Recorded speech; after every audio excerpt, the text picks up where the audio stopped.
The Prophet's grandfather was aware of his birth, as a king from Yemen told him that a child of his descendants will be born, and he will rule the world.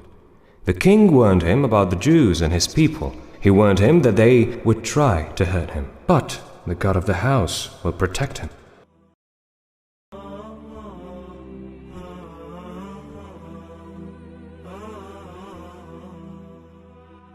Take care of him, and I named him Muhammad, to be praised in the earth and in heaven. When Amina bint Wahb gave birth to our Prophet Muhammad, she said, She saw light get out from her and reached Busra palaces from the land of Damascus. What a blessed boy.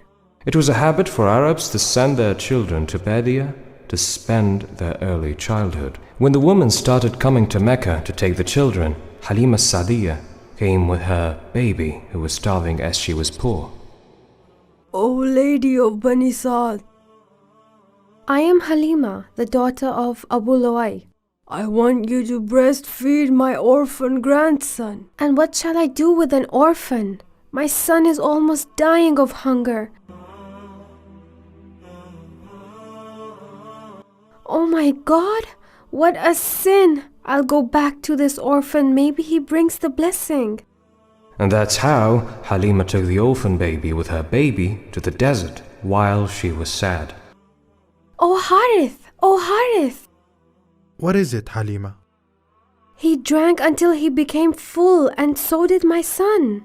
We've taken a blessed breath. I hope so, oh God. هو الذي أرسل رسوله بالهدى ودين الحق ليظهره على الدين كله ولو كره المشركون.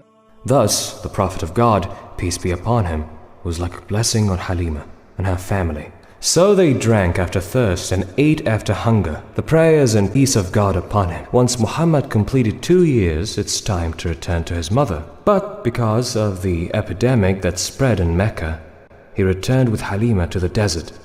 But one morning... Dad, Mom, my Quraysh brother was taken by 2 men in white clothes and slit his chest. What's with you, son? The Prophet said, 2 men came to me with white clothes on them, and they reclined me and slit my chest. Then they took something that I do not know what it is. Halima, I feared that this boy had been injured. Bring him back to his family. Halima brought him back to his mother, and when she arrived, Amina said to Halima, Why did you come? You were keen on him to stay with you. Halima was afraid to tell his mother what had happened. But Amina insisted until Halima told her, while she was scared and terrified. And I was afraid of the devil to hurt him. After returning to Mecca, he traveled with his mother to his maternal uncles, Banu al-Najjar, and his life was full of events, prophecies, miracles, dignities, adversities, and grants. He did not realize that his visit with his mother was her last meeting with him. She died on her way back to Mecca. Thus the Prophet, peace be upon him, became an orphan of father and mother, but God Almighty surrounded his Prophet with his care and raised him well for what he wanted him to live for. Allah has protected him from his childhood and cleansed him of the desecration of ignorance and of every defect.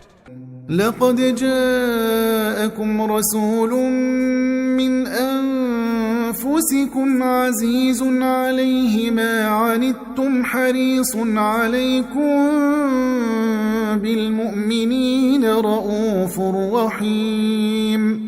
And his grandfather Abdul Muttalib became his guardian. Peace and prayers be upon him.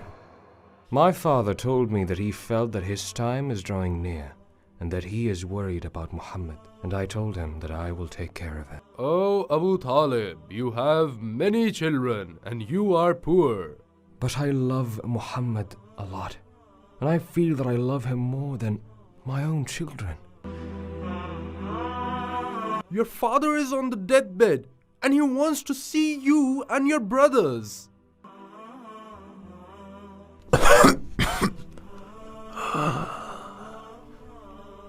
Abu Talib will be your master after my death, and he is the one who will take care of Muhammad.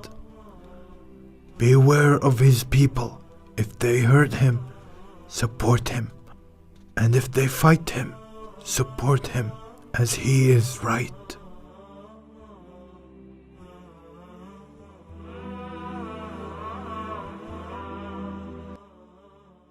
Thus, when the Messenger of Allah, peace be upon him, was 8 years old, his grandfather died and his uncle took care of him. At the age of 10, the Prophet began working as a shepherd to help his poor uncle. His dignity and pride prevented him to eat at his uncle Abu Talib's house without helping him, and the sheep which were pastured by the Prophet were not like other sheep, and cattle cared for by others.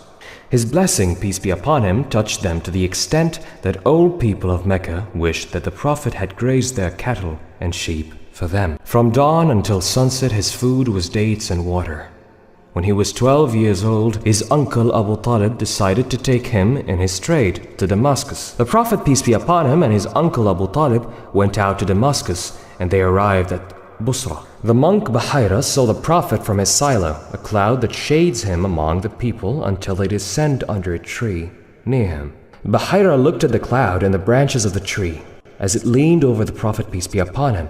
Bahira noticed him carefully and looked at things from his body, which are signs of the awaited Prophet. Then he looked at his back and saw the seal of prophecy between his shoulders, peace be upon him. And when he finished, he went to his uncle Abu Talib and said to him, Return your nephew to his country and beware of him from the Jews. I swear, if they see him and knew that he is the Prophet, they will hurt him. A great destiny awaits your nephew. وإذ قال عيسى بن مريم يا بني إسرائيل إني رسول الله إليكم مصدقا لما بين يدي من التوراة ومبشرا برسول يأتي من بعد اسمه أحمد فلما جاءهم بالبينات قالوا هذا سحر مبين. Bahira confirmed to Abu Talib that what Abdul Muttalib said is the truth, and that Muhammad, peace be upon him, would have a great destiny waiting for him. Abu Talib became more worried about Muhammad from the evilness of the Jews and the people of Mecca.